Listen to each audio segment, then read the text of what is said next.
Hello. I'd like to welcome you to Kaurna country. I ask you that you have respect for the Kaurna people, past, present and up and coming, and respect for their cultural and spiritual beliefs and connections to the land. Thank you. Thank you very much. And I have the easiest task tonight, which is to welcome you all to the Legislative Council. And I'd particularly like to thank Margaret for that welcome to country. I'd just like to acknowledge a few special guests into the chamber, obviously the Premier, and many of my parliamentary colleagues that are dispersed around the chamber, also the Lord Mayor, and can I acknowledge two previous presidents of the Legislative Council, the Honourable Mr Wortley and the Honourable Anne Levy. Welcome back to the chamber. Well, we all know why we're here, and it's a wonderful celebration and concept this evening to reenact the debates which brought such historic change to this state and to the world. The debate did not occur in this chamber. It was built in 1939. It occurred in the old Parliament House. But if you have occasion to wander around, much of the old furniture on which the members of Parliament sat on are in the corridors. I particularly like some of the most inspirational speeches that you'll hear tonight, and I ask particularly of those of you who are aspiring politicians in the audience to listen carefully, and it will drive you to want to create more change. And that is what the purpose of this evening is, not only a celebration, but a looking forward. And I ask you to reflect on that as the evening progresses. So there's not much else to do but to call it on. Have a great evening. It's a nippy winter afternoon. More women than usual are dodging the buggies and wagons and horse manure to cross North Terrace. They're heading to Parliament House, the old one next to the railway station, where the Legislative Council meets, and where yet another attempt is being made to give South Australian women the vote. Since 1886, 6 bills have been introduced to change the Constitution to enfranchise women. They have all failed, and it's far from certain that this new one will do any better. The new bill gives votes to women on the same basis as men, but not the right to be elected to Parliament. The first reading of the bill was last week on the 4th of July. The first reading of any bill is a formality, where the title of the bill is read out loud. The serious debate will begin today at the second reading. The gallery is crowded with women to hear the silver-tongued lawyer Sir John Hannah Gordon, Chief Secretary in the Kingston Government, introduce the second reading debate.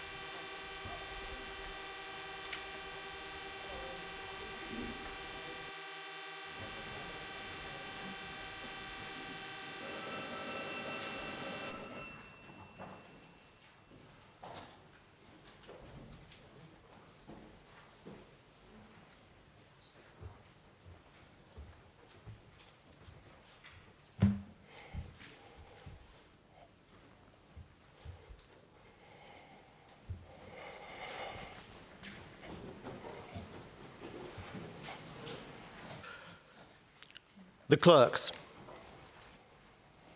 Constitution Amendment Bill, adjourned debate. The Chief Secretary. Thank you, Mr President. I am almost inclined to think that the time has indeed arrived in the social evolution of South Australia when it is sufficient to lay this bill upon the table of the Council unaccompanied by any remark, save, Mr President, to reassert in the famous words of John Stuart Mill that the principle which regulates the existing social relations between the two sexes, the legal subordination of one sex to the other, is wrong in itself and is now one of the chief hindrances to human improvement, and that it ought to be replaced by a principle of perfect equality, admitting no power or privilege on the one side nor disability on the other. The The vibrant ring of that declaration has stirred every civilised country, and it is now only a matter of time, and that not distant, when its truth will be practically acknowledged by every country possessing free institutions. This is not, of course, the first time that a proposal to extend the franchise to women has been made in the South Australian Parliament, though never before has it been in so simple and complete a form as that embodied in the present bill. In 1886, Dr. Stirling introduced a bill in the House of Assembly giving the suffrage to unmarried women with property, which was lost owing to its not receiving the votes of an absolute majority. In 1885, Mr. Caldwell introduced a bill allowing women of 25 years of age to vote, which again failed to secure the necessary statutory majority for an alteration of the Constitution. In 1890, Mr. Caldwell again returned to the charge and brought in a bill providing for women of property to vote for the Legislative Council. That bill reached the Council in charge of Mr. Warren and, like its predecessor in another place, failed to find the necessary statutory support, though there was a majority of the Council in its favour. Mr. President, it will hardly be necessary to deal with the old argument that women are so inferior to men in intellect that their admission to political rights would lower the standard of political life. Though that opinion, so flattering to the male, still seems to linger in some high places, this old notion of mental inferiority is fast being shown the door upon every plane of life except the lowest. That of mere brute strength. Women are proving themselves the equals of men, and indeed, in many ways, their superiors. There is a vague sort of argument stated by some that the advocates of women's suffrage ignore the fact of sex. But as has been pointed out in answer to this rather stupid objection, it is the very fact of the difference in sex which forms the strong reason in favour of the proposal. It is just because the habits and needs of woman and her probable demands are distinct from those of man that she cannot be properly represented by him. At present, we disenfranchise a specific element, a peculiar power, a distinct interest, in a word, a sex. And then we are told by some that to allow man and wife both to vote would tend to break up the harmony of the home. This, Mr. President, is pure fudge. Order! Mr. President, it is a marriage union built upon the flimsiest of foundations, which could be injured by an intelligent expression of independent opinion by man and wife. And then we are told, and I have heard members of the council advance the argument, that it is derogatory to the delicacy of women to vote at the polls. Again, Mr. President, I say fudge. Order! We have silenced that argument already, Mr. President, by allowing women to vote at municipal elections. Many of the sweetest women in the world have to go out into the struggle for bread and earn their living, and often the living of their husbands, side by side with men in the rough and tumble of the workaday world. And it is simply ridiculous to argue that that the native delicacy of the female character would suffer from the exercise of the franchise. Then we are told, Mr. President, that the women do not want the franchise. This is not true. The leaders of thought amongst women all over the world desire it. If the thing is right, it is nothing that many women do not ask for it. Ages of deprivation of political rights have perhaps brought about a mental atrophy upon the question, similar to that induced in the physical world by disuse of any attribute. Then there is the old argument that women should stay at home and ought not to leave their domestic duties to engage in politics. This is an argument, Mr. President, advanced by those who hold what I think the most contemptible and retrograde view of women's position in society. But this view has long ceased to hold any ground worth gaining. I will leave any man who advances it to his unenviable position as a small domestic tyrant and offer my condolences, my deepest condolences to his womankind upon their unfortunate association with one who has ever so low a conception of the duties and destinies of women.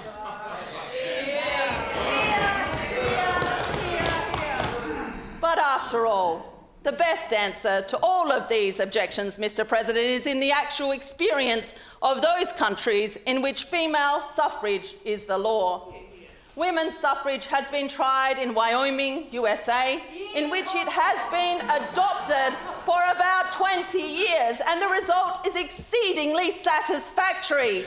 In the Isle of Man, Austria and Hungary, the same system is in vogue and no mischief has resulted. To these instances, we can now add that of New Zealand, in which the principle of female franchise has worked splendidly and is bearing in the healthiest manner upon public life and opinion, nor can it be otherwise. I give my strongest adhesion to the view that the votes of women would exercise the most beneficial effect upon social conditions. Order! Order! The Honourable Sir Duncan. Mr. President, the Chief Secretary has displayed a great deal of wit and introduced the bill in his usual cheerful way. This speech appeared to me, however, to be more suitable for an audience of ladies after an afternoon tea party than for an assembly of members of Parliament. I have read the speech through very carefully and failed to find anything in it to reply to. The Chief Secretary lauded ladies up to the skies, yet how illogical do the Chief Secretary and his government appear when members read Clause 4 carefully, which declares women incapable of sitting in Parliament. No reasonable demand has been made throughout the colony for female suffrage. I am aware that a contingent of the gentle sex, chiefly in Adelaide, have been making a stir about the matter, but the bulk of the people of the colony have not considered it. We would find cranks on all questions, but that is no reason why the government should seek to foist on the people a measure they do not want. The bill before us has never been before the country, and involving as it does such an important departure, it is a question whether the opinion of the constituencies should not first be obtained. It is the proposal an admission that the present electorate is effete and incapable? Is manhood played out? Do not its out-and-out supporters admit as much and condemn the present Parliament and the government as incompetent and incomplete? And do Do they not want to add women in order that there might be a better parliament, a more stable, more reliable, honest and straightforward government? And I am not sure that they are not right.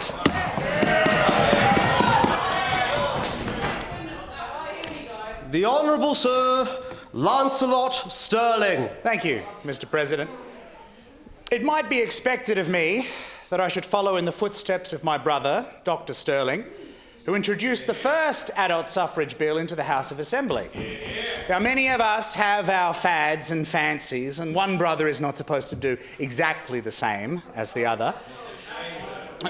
I think it would be better if the franchise were granted only to those who have the intelligence to exercise it and whose condition of life, behaviour and duty towards the state has been such as to entitle them to that right.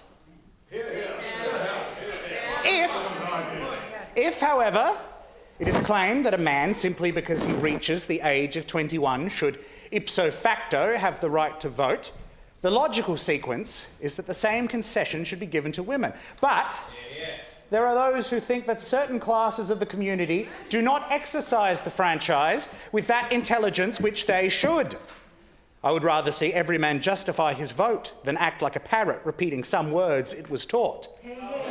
If an intelligent interest in politics is to be the test, have women shown an aptitude for that test? I ask the Honourable Dr. McGarry to take the average woman with whom he has conversed and say whether in 90 cases out of every 100 she has not failed to show an intelligent interest in politics. Quite so. I am basing my argument on the question that men who have not shown intelligence should not be given a vote. An intelligent interest in politics should be shown before the franchise is granted. The Chief Secretary has given us the picture of two hearts that beat as one. But I would like him to come down from that high pedestal and put himself in the position when he and his wife would disagree about politics. The bill would be a large thorn, constantly scratching at domestic harmony. I can imagine a man going home and giving orders to his wife as how she is to vote, and afterwards it turned out that she voted otherwise. There is sure to be friction. The proper parental duty... Order. Thank you. The proper parental duty is the maintenance and the establishment of home legislation, home ties and home management, and home prosperity, and raising up children that they might do honour to themselves, their homes and their countries. Is that not a duty noble enough for women, which, if fulfilled to the uttermost, would demand the full exercise of all her better powers and gentler instincts? I am speaking of the happy homes in which the wife is content to leave certain outside matters to the better judgment of her husband, but expects him to confer with her on others, and where the husband too is satisfied to leave to her such affairs as the clothing and feeding of the family.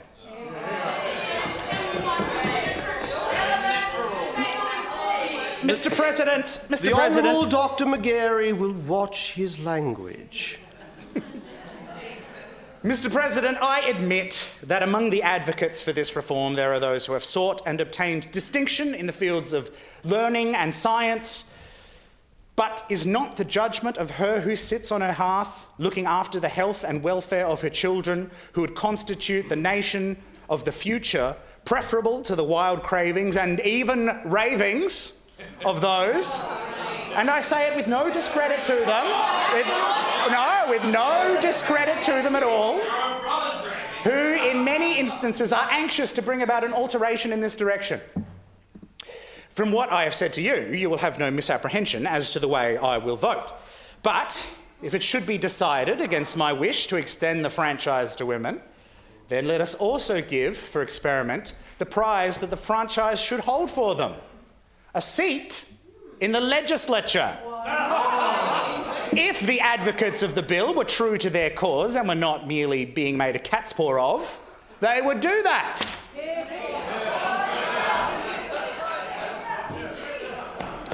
The Honourable Dr McGarry. Mr. President, as for the argument that women are not qualified to manage business affairs, I might mention that I know several institutions managed by the fair sex, and they have worked exceedingly well. And how much better off would many a man be if a wife had always taken care of the pounds, shillings, and the pence?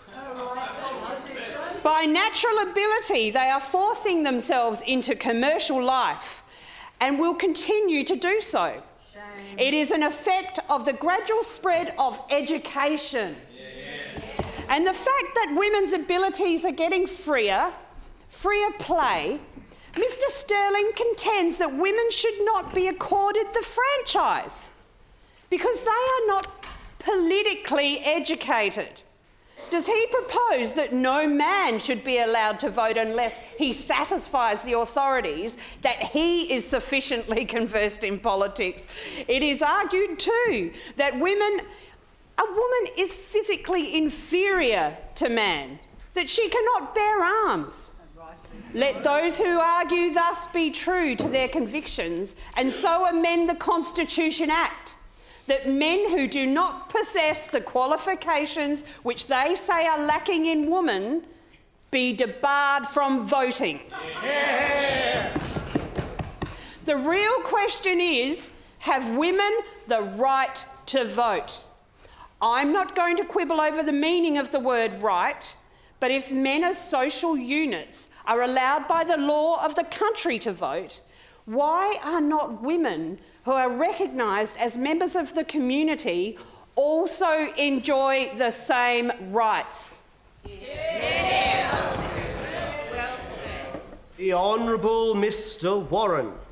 Mr. President, are we prepared to give the vote to women who are engaged in shops, factories, restaurants and other business places who do not in the least degree understand elementary politics? There is, Mr. President, there is another class of women I hesitate to mention who live in such streets as Rosina Street. Are they going to be placed in the same position as the best and noblest women in the country?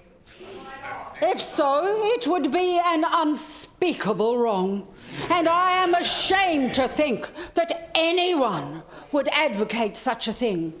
If the power were given to these women, very possibly one of them would aspire to the position held by the President. The Chief Secretary said that Women's Suffrage League represents the women of South Australia. But I utterly deny the assertion. The League is composed of honest, straightforward, well-meaning women who are doing what they think is right. But they are very much mistaken.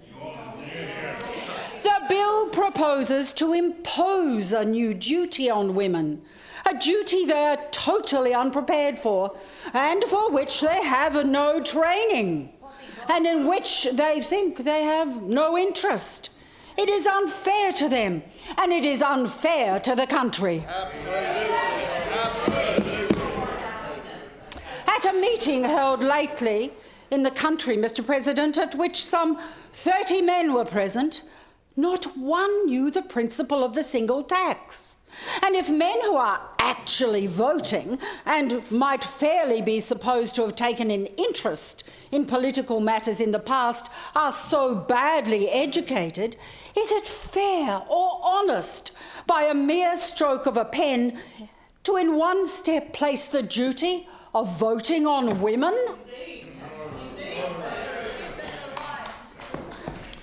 The Honourable Sir John Bice. I want to say a few words on the subject of the objection commonly urged against granting the reform we are discussing. The principal objection, and one often urged, is that women are represented by their male friends. Then I would say that the neglect of duty shown by these friends in the past is a sufficient reason for making the change. In the laws relating to marriage, the terms of the contract are altogether in favour of men. The law is particularly severe on offences against property and comparatively lenient on punishing brutal assaults by husbands on wives. Garrotters are flogged, but the hulking brute who almost kicks his wife to death is not. Absolutely. It has also been urged that women would be subjected to insult at the polling booth and to intimidation at home. But that argument, of course, comes from opponents. In reply to this, I would say, let us be thankful that the opponents are daily becoming fewer. And as they decrease, so will the women's liability to insult and intimidation disappear. Mr. President, it is also contended with some show of reason that women are ignorant of politics.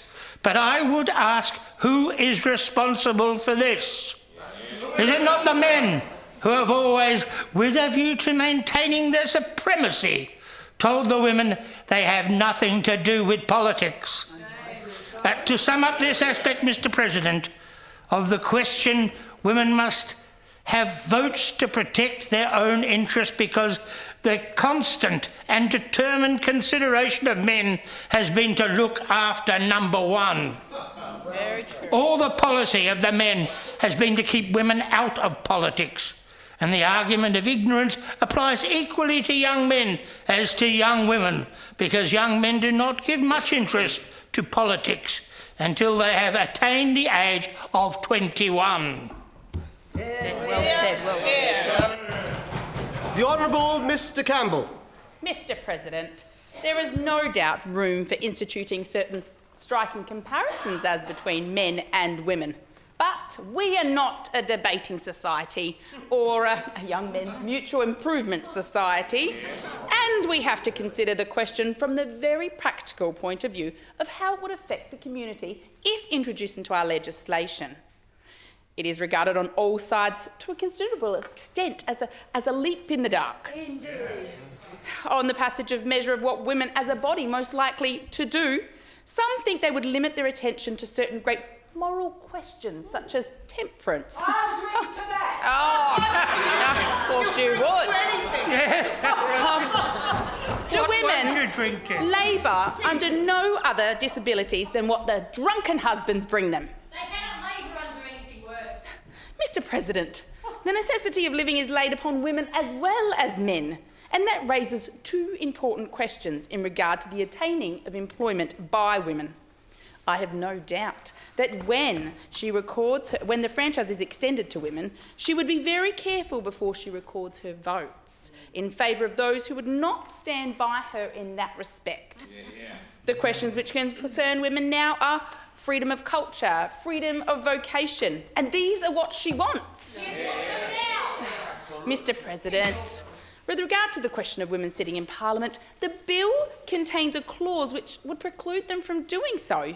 And I agree with those that would have it struck out. Oh, cowardly approach. If we are going to give them freedom, it should be full freedom. So far as women have enjoyed the freedom, they have shown themselves equal to the emergency. And I would leave the question of their return to Parliament entirely to the electors.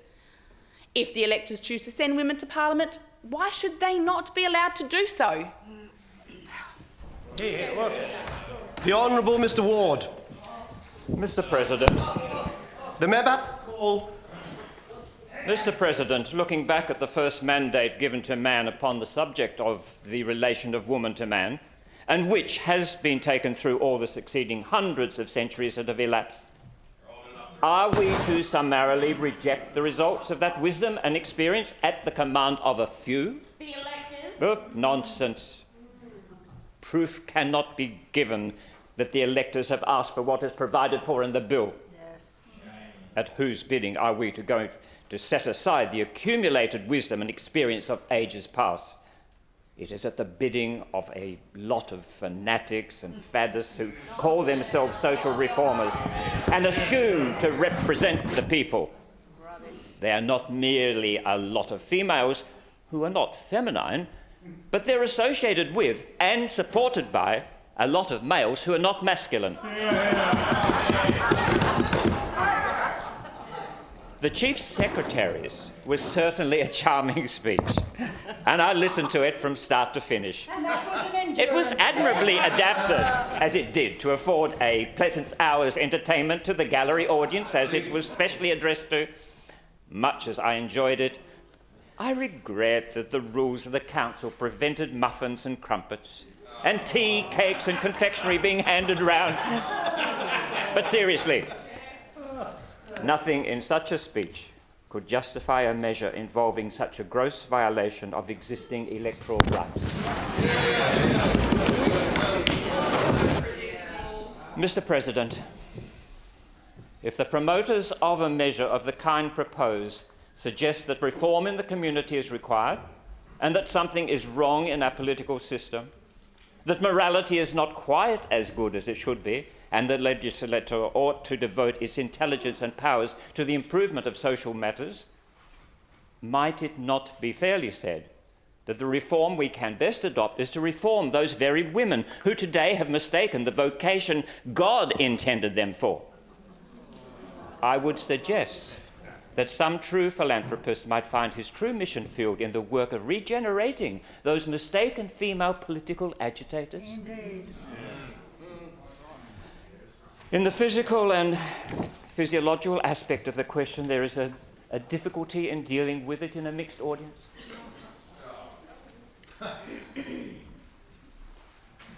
I know that technically I am addressing the Council through the President, and I will get over my bashfulness as well as I can in dealing with the likely effect of such a policy as the Chief Secretary wishes us to agree to.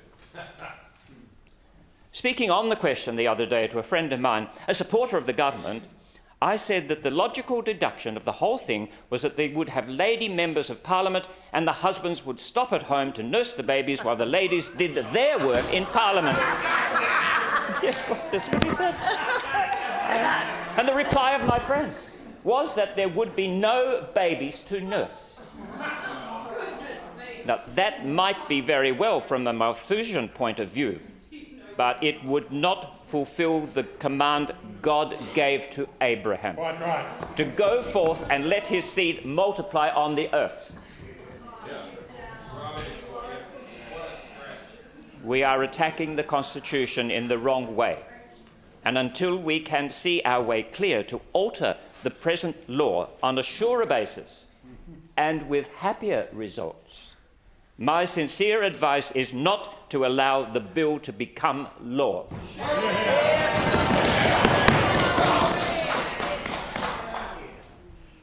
The Honourable Mr Kirkpatrick. Mr. President, we certainly should give women a vote to make Parliament complete. I know it is said that women suffer under no disabilities by not having the vote, but I deny that. Take one instance. The divorce laws. A husband can commit a certain offence in the sight of God and man with impunity, and unless the wife can also prove cruelty or neglect, she has no redress. A husband can continue his evil practice for a lifetime, heaping on his wife and children shame and humiliation without breaking any legal enactment. But should the wife commit the same offence, not for a lifetime, but only once, the husband has only to prove his case in a law court and he is granted a divorce. Does not that show that women have suffered great injustice through being deprived of a voice in the making of our laws? Although women might not desire to govern, We have no right to withhold from them the means to prevent men from misgoverning them. I maintain that it is wise and right that a woman should occupy the highest and most important position in the state, that of Queen and Empress of the British Empire, and is fitted to perform the functions and duties appertaining to that office. It cannot possibly be wrong to grant to all other women the much lesser privilege of the vote.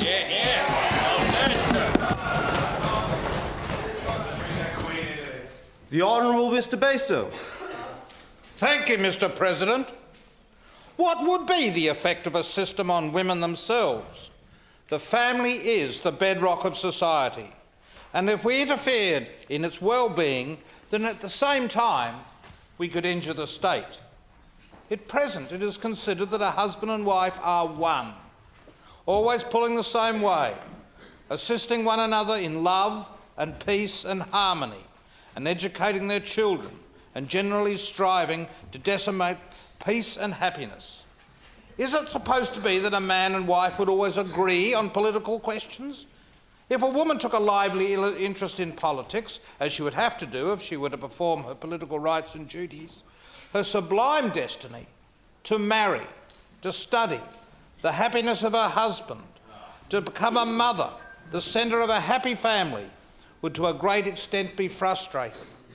Marriages have already become less in number than they need to be, and involve women in politics, and men would become still more shy of matrimony.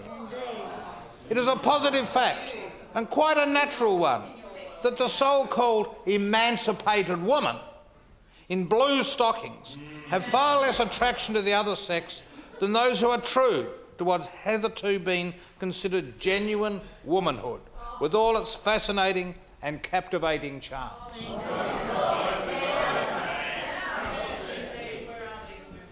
The Honourable Mr Russell. Mr President, the objections that have been raised to the bill are quite trifling. Some members objected that women cannot be trusted in high positions, and yet we recognise as the head of our realm Queen Victoria. And what objection could there be taken to her reign? Mr President, others stated that if women were placed in positions of power, everything would be topsy-turvy. But I contend that if women were allowed to exercise their proper privileges, they would prepare themselves at times of elections by reading and studying, and surely it is better for them to occupy their time like that than in acquiring useless knowledge. Can we not trust our wives and our daughters, who are to be the women and mothers of the future? It is the property classes who are crying out before they are hurt. The Honourable Mr Ward said that faddists and men who are not men, with women who are not women, are the people who ask for the bill. But the Honourable Mr Ward had no right to say such things as he has of its supporters. Many of the ardent advocates of the bill who I have met are truly religious people, and the feeling in favour of the principle is growing fast.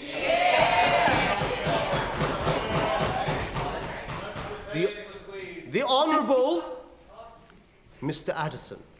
Mr President, woman has as much right to vote as man, but I do not think it would be good for the community or of the women themselves that they should be encouraged to enter into politics.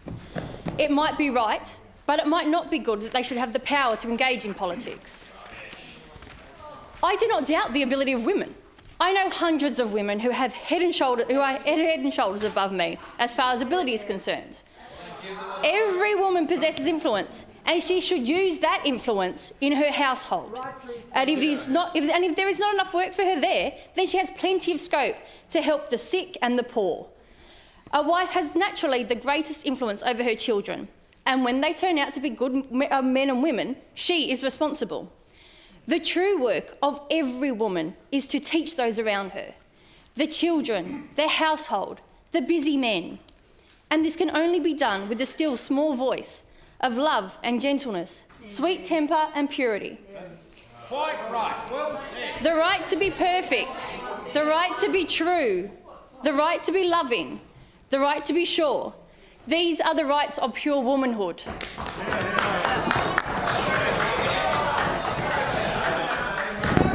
Order. The Honourable Mr Darling. Mr President, I have not received a single letter or listened to one word from any of my constituents in favour of the bill.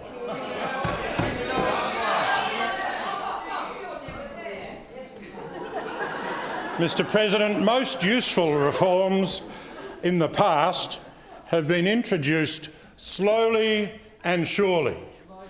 This, however, is a big and uncertain leap. Such a sweeping change as that proposed in the bill has not been asked for by a majority of women of South Australia, but only by a few, some of whom I grant are busy ladies. But their business in politics is very questionable. I have been in conversation on the subject with some of the greatest workers amongst the ladies in and around Adelaide. Women who visit the hospitals and asylums and nobly conduct their own homes. But they have no time to come to the House and sit here listening to a miserable discussion on a miserable bill. They are the mothers of children who are a credit to South Australia, but in not one single case has any one of them ever said to me that they want the bill.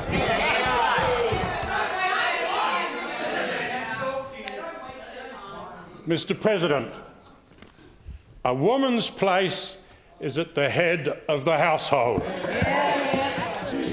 To adorn and assist her husband, to look after her children and to educate them as far as she can, and by her example to show what a noble thing it is to have a good mother. I would tell the ladies of South Australia that if they want work to do, they can find it within a stone's throw of their own homes. Order. The Honourable Mr Haslam. Mr President, history only repeats itself in this proposal. Similar arguments to the one used by some members have been made against all reform proposals. And the objections entered against the bill were those used years ago when manhood suffrage was granted. The world has gone on just the same, and things are a great deal better since men were given the vote. While similar expectations might be indulged in when women are conceded the same rights as the sterner sex. The Honourable Mr Darling was unnecessarily severe on the ladies who are foremost in the advocacy of the movement. Absolutely. Look at them in the streets. Those who are in the forefront in this matter are prominent in almost every philanthropic work and in the Women's Christian Temperance Union, which are doing such noble work in the land. Who are to the fore in connection with the Servants' Home, the Working Women's Association, the Social Purity Society, the village settlements, and almost every other work which has for its object the amelioration and uplifting of the downtrodden. Women. It is pitiful that with all our boasted Christianity and charity, opportunity should be taken to decry the purity and honesty of the efforts of the advocates of this measure because they are women. We should do away with all statements that because she does not frequently visit the destitute asylum and hospitals, she is neglecting her duty and her home in taking an active interest in doings of those who make the laws under which she is compelled to live. The Honourable Mr Martin. Mr President, there are some ladies who are quite as capable of exercising the franchise as men. But I do not grant that the majority of women are as competent as men in that direction. Women are more numerous than men in the centres of population, and it is questionable whether the majority of the respectable or the frivolous and unworthy females would take care that they were registered. Who would have the greatest influence over the latter class of electors? Would it be the pure and the good, or those who flatter the vanity of the class of electors I refer to?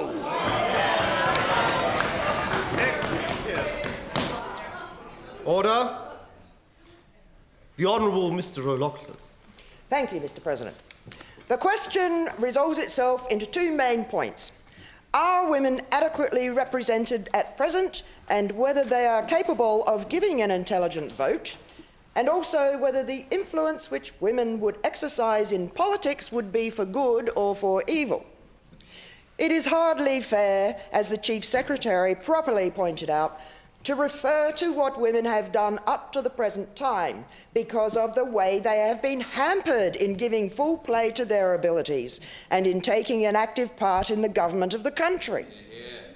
Ample evidence is furnished of late years of women who, having the higher branches of education thrown open to them, have displayed more ability and intelligence in the consideration of abstruse questions like political economy and mathematics than many of the sterner sex. Miss Spence has displayed in her lectures and treatises an acquaintance with the principles of government that few men can claim to attain. Those facts show that women who have the intelligence to exercise their franchise should be given a chance to do so. The Honourable Mr Fuller. Oh, so good gracious. Sir Edward Smith, I do apologise, sir. I'll return. Extraordinary thing. Thank you, Mr President. Sir Edward Smith has the call. Perhaps no bill I have ever considered has occasioned me more trouble and anxiety than this.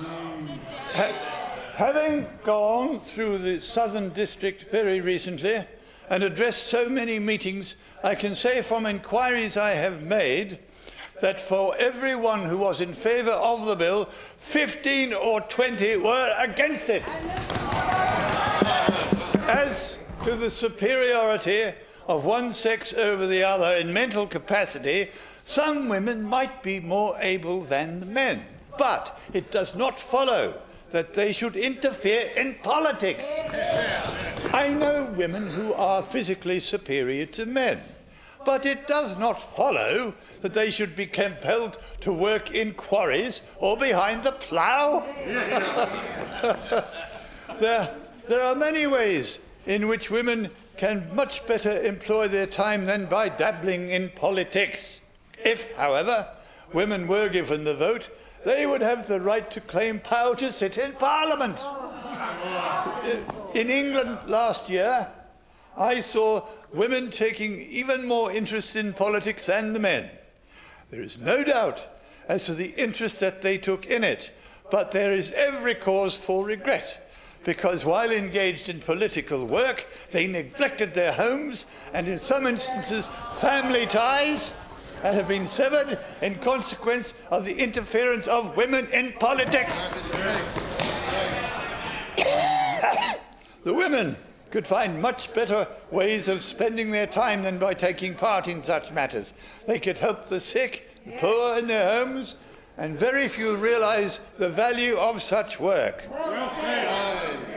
I deeply regret not being able to please the ladies on this question, as I have endeavoured to do throughout life. The Honourable Mr Charleston. Mr President, I have listened to the debate with a large amount of pain. Originally, I was opposed to women taking an active part in politics because I felt that their proper place was in their home. A great many nice things have been said about the high pedestal upon which woman has been raised. But are women nowadays able to keep themselves on that pedestal? The commercial and industrial life of the nation are such that woman is dragged from that lofty pedestal. Women are compelled to obey the laws of the country, and although men might look with pride to the fact that they go into the battlefield to fight for their country, women pay their share of taxation to send men out to be shot down. Women should have a voice in determining whether dreadful wars should be carried on. Women form about half of the population of the community and have to compete with men in many walks of life. Should not women have a say in altering the laws which would prevent them taking up such demoralising work? Absolutely. The Honourable Mr. Darling took up a most illogical stand and talked about the duties of ladies visiting the sick, the hospitals, and doing acts of mercy. There is no reason in the world why they should not do those things, but they should not neglect the greater duty. They should not neglect the greater duty, which is to exercise their franchise. Women, when going around among the poor, have good opportunities of seeing the terrible privations and sufferings of the poor, and it must make their hearts bleed to think that they could get a chance of removing the causes that are dragging them down. Mr. President, introduce women into politics, and I am quite sure it would be beneficial in all ways. Let members vote for the bill and start a new era of prosperity in the land. Order. Mr. Fuller, would you have the call now? Yes, thank you, Mr. President. This bill, when passed, will be the end of that lever which will drive all harmony from households where the families would consist of several voters of both sex. The husband would probably approach the wife with the view of advising her as to the most suitable candidate to represent their joint interest.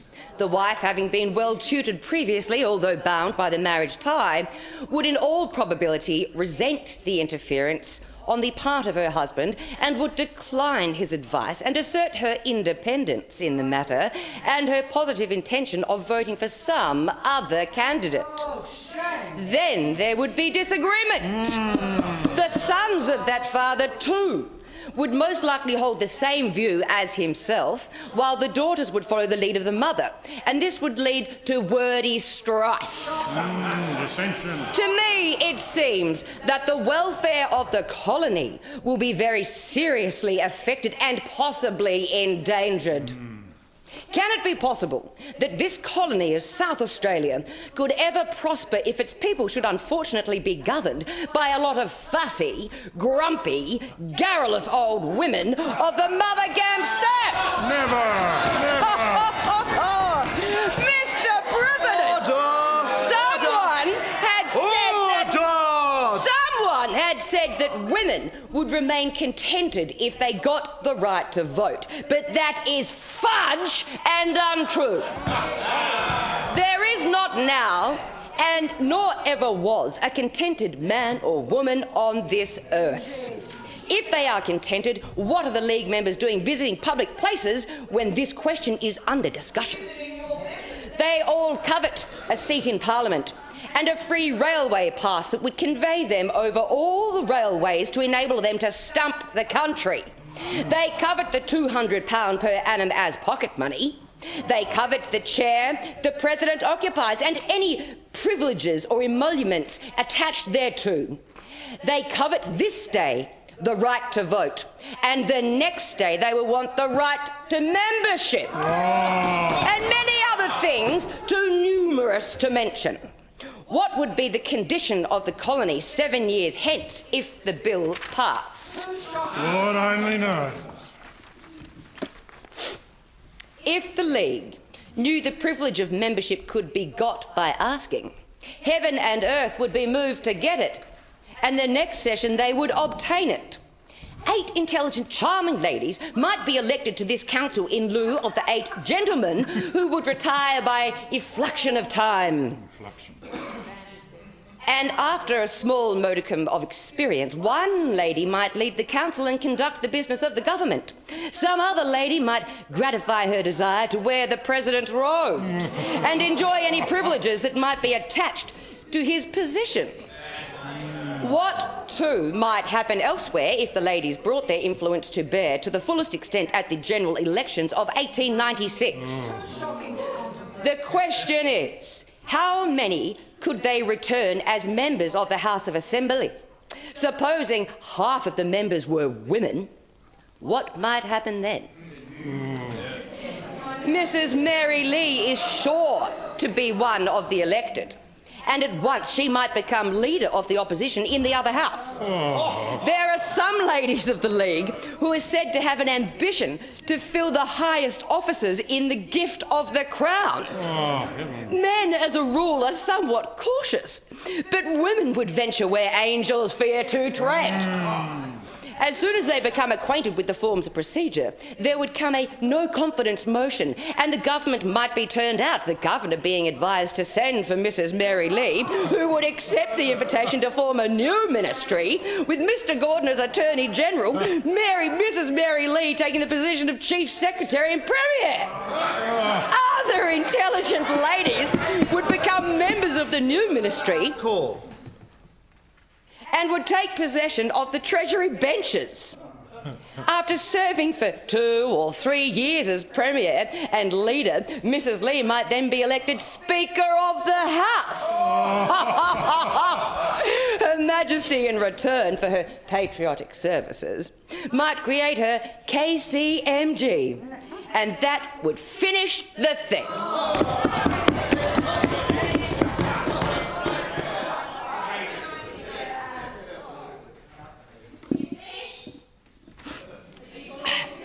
Mr. President, I cannot support the second reading because I do not wish to see Mrs. Mary Lee holding the position of Premier of the colony. I do not want to see garrulous old women governing the country.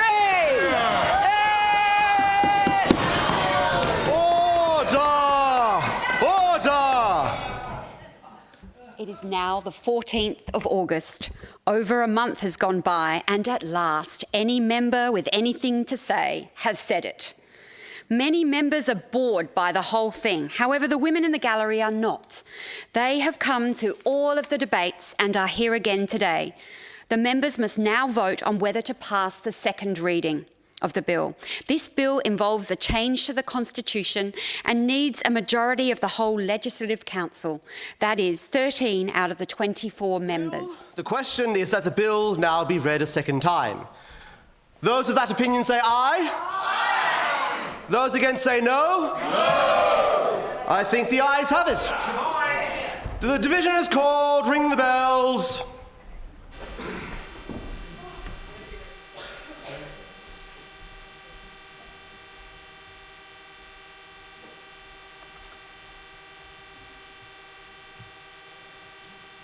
Time's expired. Lock the doors.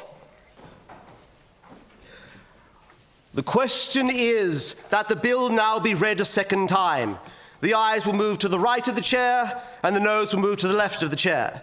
I appoint the Chief Secretary as the teller for the ayes and the Honourable Sir Lancelot Sterling as teller for the noes.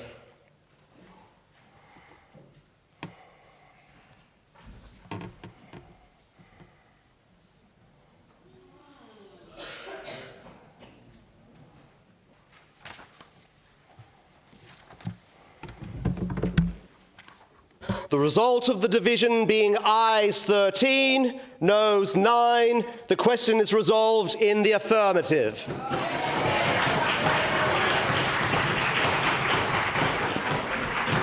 first hurdle is over, but the bill still has a long way to go.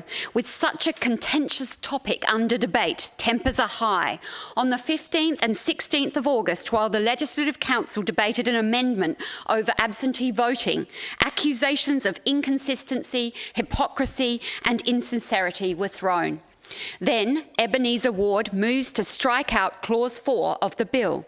Clause 4 prevents women from sitting in Parliament. Ebenezer Ward doesn't actually want women in Parliament. His motion is a devious attempt to divide the government majority and get the whole bill defeated. The Conservatives calculate that if they can remove the clause, the bill will introduce something that happens nowhere else in the world, and even its present supporters will be forced to oppose it. Clause 4. Women not to be entitled to sit in Parliament. The Honourable Mr Ward. The member has the call. Mr. Chair, the Chief Secretary and others argue that women should have equal rights with men. And if we give them the power to vote, how can we consistently deny them the right of sitting in Parliament? I cannot imagine those who so strongly support the idea of giving women equal rights with men voting for this clause, which I hope will be struck out.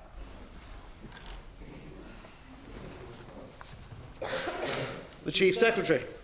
Mr. President, the very members who have argued so strongly against offering inducement to women to neglect their homes in favour of politics now propose something that would take them from their homes more than ever.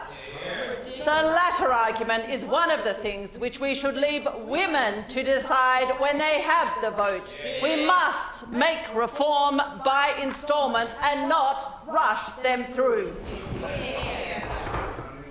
The Honourable Mr Campbell.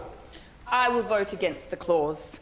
The whole question has been argued from the standpoint of right and justice. And if we agree that women should have all the privileges of men, we must give them the opportunity of assisting in making the laws of the country. It cannot be proved that those women who have asked for the franchise want to sit in Parliament. The Honourable Dr McGarry. I support the clause. Why do the opponents of the bill want women to sit in Parliament? I suspect that their true object is to try and make it such a farce that there would be a great cry against the system. If we give women the vote, we will find out soon enough whether they would sit in Parliament or not. The Honourable Mr Warren. I think the logical result of women's suffrage is for the ladies to sit in Parliament.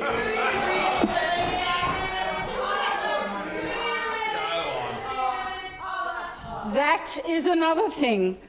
Considering that there are 4,000 more women than men in and around Adelaide, how can we say that they should not be represented by members of their own sex?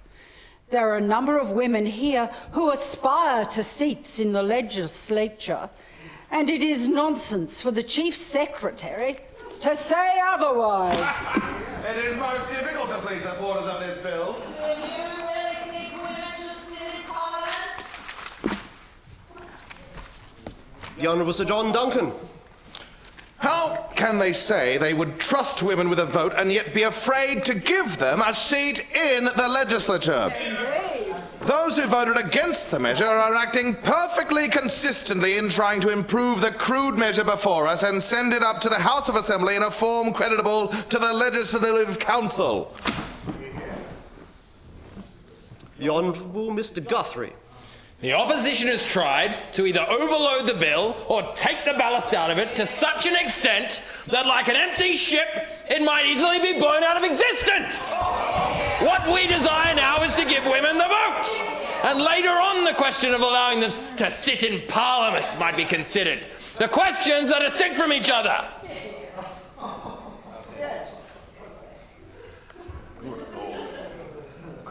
The Honourable John Duncan. If women got £200 a year for being members of Parliament, they could easily afford to provide a substitute to look after their homes and families. God help us. The Honourable Mr Campbell. I feel the importance of the clause so much that I will consider my position when the third reading of the bill comes on.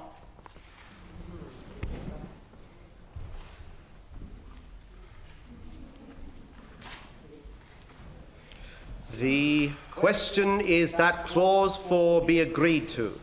Those of that opinion say aye. Aye. Those against say no. No. The noes have it. The clause is passed in the negative. Division is called. Ring the bells.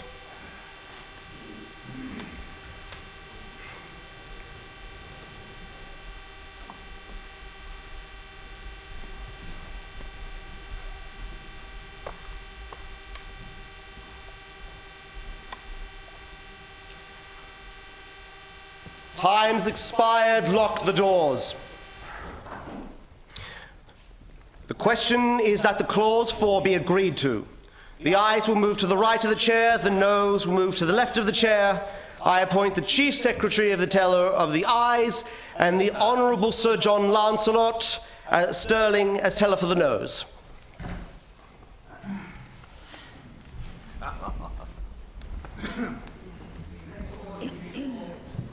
Welcome.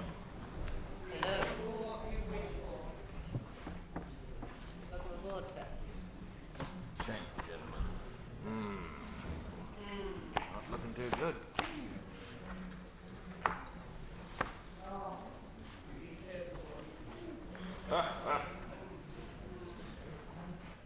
The results of the division are ayes 4, no 17. The question is passed in the negative. The clause has been passed in the negative.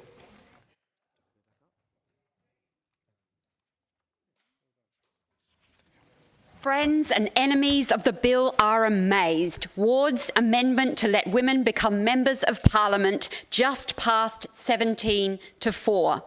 Chief Secretary Gordon moves that the bill be read a third time the following day. The third reading is a vote as to whether the bill should move to the House of Assembly. Before the third reading, the opposition argue that the bill should be debated again right from the beginning because removing clause 4 and therefore allowing women to run for Parliament has made it a very different bill from the one that was passed the second reading. The Chief Secretary. Mr. President, I move that the bill be read a third time. The Honourable Mr Ward. Mr. President, I contend that the bill is not the same that had passed the second reading, and we should be very careful how we deal with it. The original bill, having been introduced for two specific purposes, to give women a vote and prevent them from sitting in Parliament. The latter proposal has been struck out. The Honourable Mr Haslam. Mr. President, the whole of the arguments against the third reading are based on the assumption that the members of the Council and the people were not prepared for the proposed legislation, although the matter has been before Parliament for several years. At every possible stage, the bill has been obstructed, and when the arguments of the opponents were exhausted, knowing there was a majority against them, they should have accepted the inevitable result. Question is that the bill be read a third time. Those of that opinion say aye. Aye. Those against say no. I declare it carried. Divide. Division is called. Ring the bells.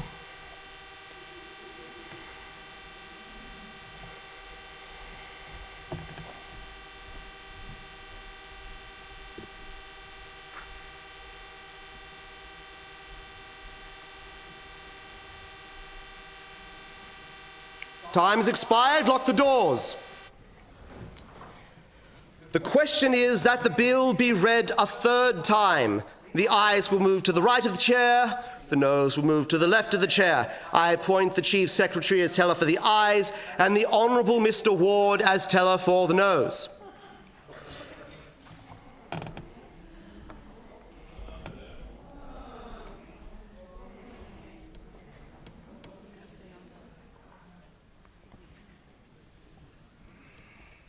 The result of the division is ayes 13, noes 9. The question is resolved in the affirmative.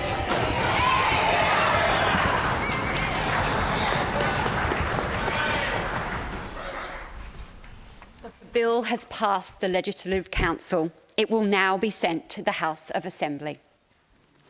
The Council stands adjourned.